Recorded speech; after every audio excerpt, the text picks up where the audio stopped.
I'm wondering if you've noticed if you say the words, obviously, I'm sorry, or understand often throughout your day or throughout the conversations that you have. And I'm wondering if you'd like to learn a little something about these words and how reframing them or removing them completely could transform the life that you're actually creating for yourself.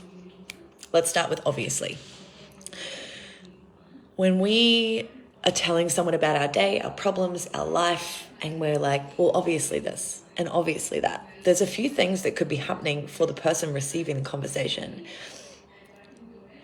It's only obvious to you because you're experiencing your experience that you're talking about from your model of the world and your conditioning and your unconscious programming. Someone that you're telling it to might not be obvious for at all. Like if you're telling them about a problem that you're experiencing and you're saying, well, obviously this person does this or that, whatever it is, it may not be obvious to them because they may have never had that experience. And do you want to start instilling a belief, not just in yourself, but in the people around you, that it's obvious for you to have this problem? It kind of reinforces the problem, and then it starts a narrative in that connection, the person that you're telling this to, that's obvious for you. And so then they might keep checking in and being like, hey, how's that thing going? Are you okay? And the energy of the problem keeps being reignited.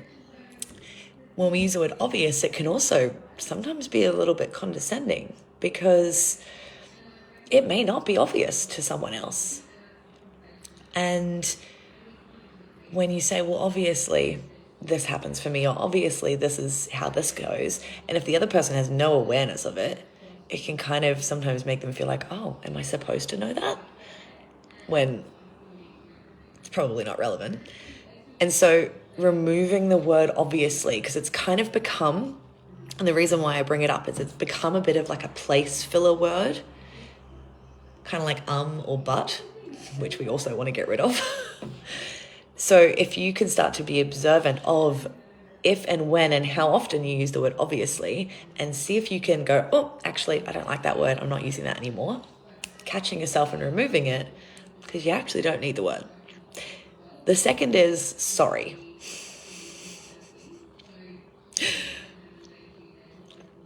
And I'm wondering for what purpose you keep apologizing for taking up space in this world. Oh, I'm sorry. Oh, sorry. How often a day do you say sorry as a place filler? As I'm just actually doing something that I need to do. I'm just moving past you in the world. You don't need to be sorry for any of those things. There is no requirement for an apology, because sorry is an apology. It's apologizing for doing something that you feel like you shouldn't have done, or you don't like that you've done, or you don't want to do.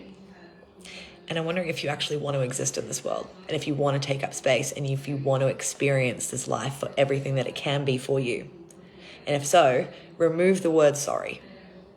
Just cut it.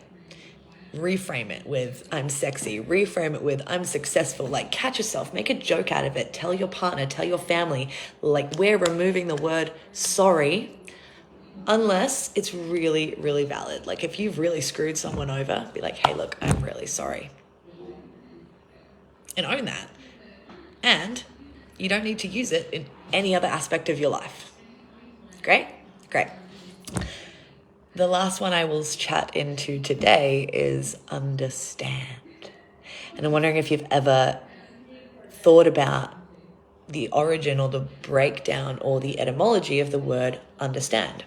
I just want to understand this person. I just want to understand the situation of this horrible thing that happened. I just want to understand why you would do that. The word understand means to stand under. And I'm wondering if you want to stand under these things that you want to understand. Because usually this word is used in context of, I just want to understand why this horrible thing has happened, or why you're being a dick, or whatever it is, right?